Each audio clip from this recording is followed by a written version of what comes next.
My name is Haley. I'm very happy that you have joined me. So, today I'm going to talk about my testimony. I'm really excited to. I think one of my friends texted me a couple months ago and said that she was like going back to church and that she thought of me, which was one of the best compliments I could ever have expected to hear. So, I'm really excited to just like chat through my journey with faith and my relationship with God. So I was born and raised in Kansas, and I was like raised in the church essentially. Like I would go Sundays, and my parents were like super involved. So I went to Bible study, I went to Sunday school, I went to vacation Bible school, like all that stuff. And then I think up until I was probably like 9 or 10, we were in like Methodist churches. And then when I was about 10 or 11, when I was in middle school, we went to like a much bigger church. And as a teenager, I was so shy. I was so timid. And I found it really hard to connect with other kids. So I remember like being nervous to even just read scripture out loud in small groups, and my parents would take me to like the Wednesday teen night, and I would dread it because I would walk in and I would have like no one to talk to and no one to sit with. Like it was literally that bad. And I went to one of the summer camps, and I was so connected to my faith as a kid. Like when I was stressed out, I would read my Bible and I prayed a lot. But socially at church, I had like no friends. It was actually, it's like crazy thinking about it looking back. But yeah, I had like no friends, and had a hard time because of that. So then in high school, I started taking on a lot of stuff, doing like ballet really seriously, and fell out of the habit of like going to church consistently. And I think my senior year, I started like praying on my knees every night, very like goal-oriented prayers about college and stuff like that. And then when I was 17, I won Miss Teen USA, and it was very exciting. And I remember there was one thing you sort of heard in the pageant world, that like during your onstage question, you didn't want to talk about God because it was considered divisive and you would get like first or second runner-up. And that's always just stuck with me. And I remember when I was crowned, I really wanted to like point to God or acknowledge God, and I hesitated, which I think you can like see in my crowning moment maybe.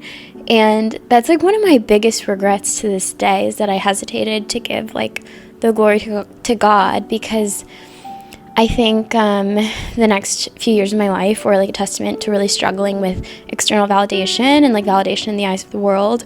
And because I became like a very niche overnight celebrity in like the pageant world, and it was such an exciting chapter of my life. And then like I went to Princeton, and it was all great, but I think I really struggled with this notion of being like an idol in like other people's eyes in some ways.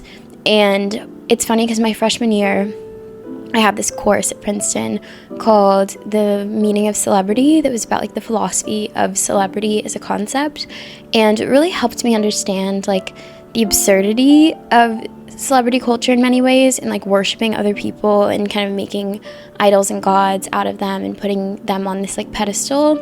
And it really just opened my eyes to the pressures of being a celebrity, or like how easy it is to turn like someone else into an idol, like the golden calf in your eyes. So I like in college, I did college things. I like drank and partied and stuff like that. And I think Princeton had like a very work hard, play hard culture in that aspect sometimes when I was there. So I like chilled out as I got older, got my degree, and by the time I graduated, I had started building Hot Literati, which join us at hotliterati.com. But I had like almost 100,000 followers out of nowhere just for talking about like books. And I had one like boyfriend throughout my entire time at Princeton. And by the time I graduated, I I felt just very lost. And my senior year, I had started my sophomore, junior, and senior year, I had started getting active in this like church group, and we would do kind of like study. Like we would do not even like Bible study, but like this more academic philosophical study of like Christianity and of scripture with these like booklets that they had, and they were really nice, and they were like evangelizing and planting, but there were some aspects to the way that they did it that were really like questionable and really like rooted in like shame and punishment. And I'm like grateful for them because they taught me so much. Like there's one quote, I think it's the C.S. Lewis quote about the God-sized hole in your heart, that I learned like through them. But I think the culture didn't allow for like honesty or to really like be yourself, which I think is true in a lot of conversations about Christ in like today's world too. Like I think I'm human and I'm like deeply flawed, and there's so many things in my life that I've done that are like idiotic and wrong, and that's like, to be human is to perpetually mess up and like figure it out. And so senior year, when a friend of mine and I found out that this like church group had just like hundreds of reviews about it and these like borderline like abusive tactics, and we were like, okay, we're gonna take a step back. And then so we like kind of did, and then I read The Brothers Karamazov by Dostoevsky that same year, and it was just like the most eye-opening depiction of humanity struggle to be like Christ. Like the way he writes about Christ, I think, is just so beautiful and so real and so human, and he doesn't like sugarcoat anything, and he tries to just give these like really honest depictions of human like faults. And so after that, I felt like very lost in my life, and I read my Bible every morning in the year, like the months following my graduation, but I was going through a really rough time, and eventually I like moved to New York, kind of acting on a limb, got a job, and started working like a traditional sit down 9 to 5 more or less. And just the monotony of it, like I loved the people I was working with, but you know, you have this like acclimation to the adult world and kind of like the 9 to 5 culture, I think, that can really just get you sometimes. And you're like, is this like same thing every day again and again? Is this like what life is? And I remember like starting to look up like churches in the area, and I wanted to go and just like pray and cry in like the middle of the week. And I went to church once in this like really strange like headspace and like wrote about it, and that's when I started building a following on Substack under Hot Literati, because I wrote about church and struggling with seeing like so much inequality in New York and just like keeping on like it was normal. And then I started writing about clubbing because I was friends with this group that would like club and party a lot, and I don't want to like stand on a moral high ground and be like that's wrong, because I think, you know, dancing is so natural, like listening to music is so natural, community is so natural, but I think I really lost myself, and I wanted them to like me so much, but then I was getting like external validation from writing, and it was this crazy trap of like the more I wrote about like crazy shocking things, the more people respond to it, and like it could go viral and things like that. So I had a tough time, and I don't remember if there was like a specific moment where I kind of cracked and needed to just pull back from that world. And I think that's when I started hosting more events under Hot Literati and like entrepreneurship, and starting to build out what is now like hotliterati.com. Gave me such a sense of purpose. But by the time I was like 24, I was so just like lost. And I was writing about dating, which I think was like fun, but was also this catch-22 where when you're like performing an aspect of your life, like you feel like there's this voyeur all the time that you were performing for, and you want to like write down interesting things, and you can't always just like live it and be authentically yourself in the moment. And I think it also made me feel like like less trusting in my relationships with people, because if I was going to write about them, you know, why wouldn't they like write about me, or why would they trust me? So I think, yeah, like writing about dating was something I had a very like weird relationship with.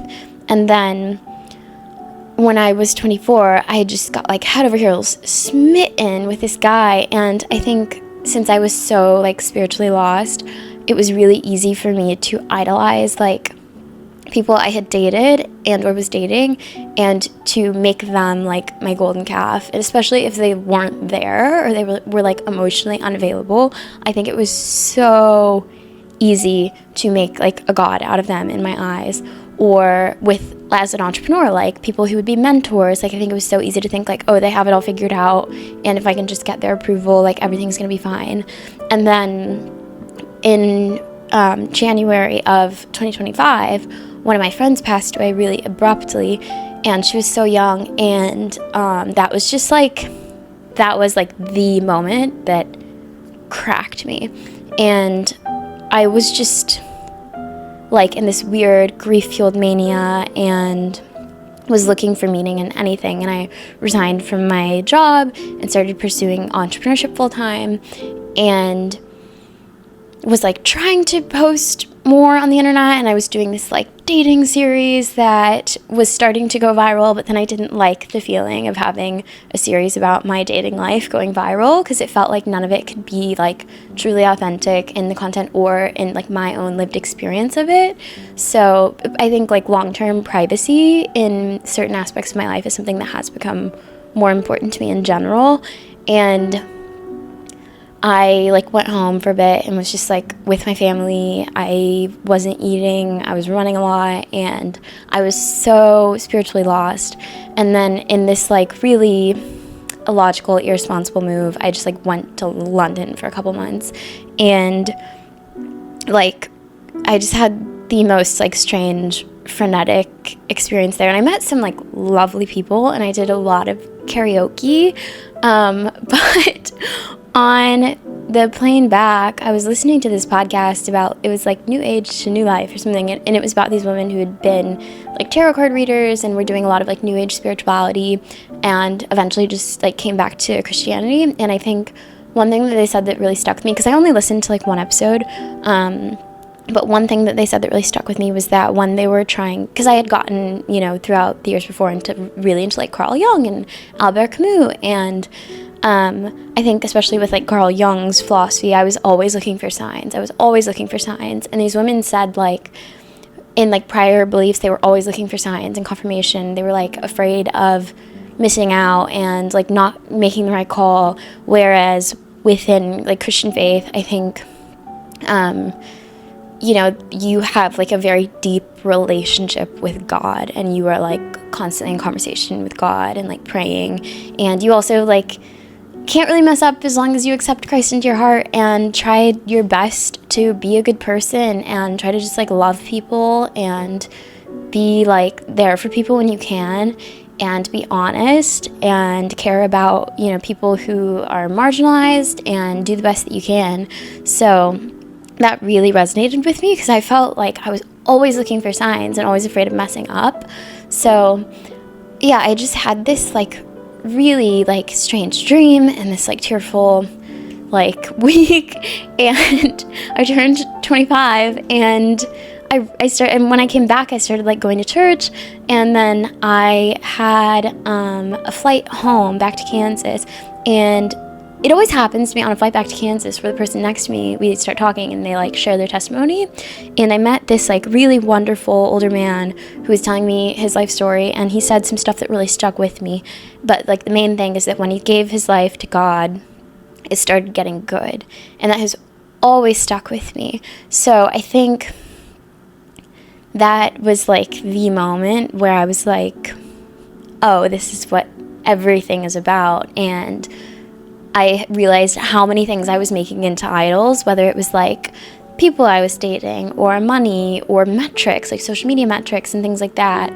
And now, like, my life isn't perfect. Like, I don't think your life is ever going to be perfect. To be human is to go through these like trials and tribulations, and to try to meet them with joy and levity and trust in God and love for the people around you. But that was the moment where I realized, like, you know, I didn't want to withhold anything about my faith anymore. I didn't want to be afraid to talk about it or to be afraid to show up with that as like the central philosophy of how I live my life. And when I was like right out of college and posting on the internet more and things like that, I felt so much conflict online because I would post about philosophy or like something I was reading or my faith, like feminist literature, and people would say like, oh, you can't believe in like God, you can't be Christian and like read these things or anything like that.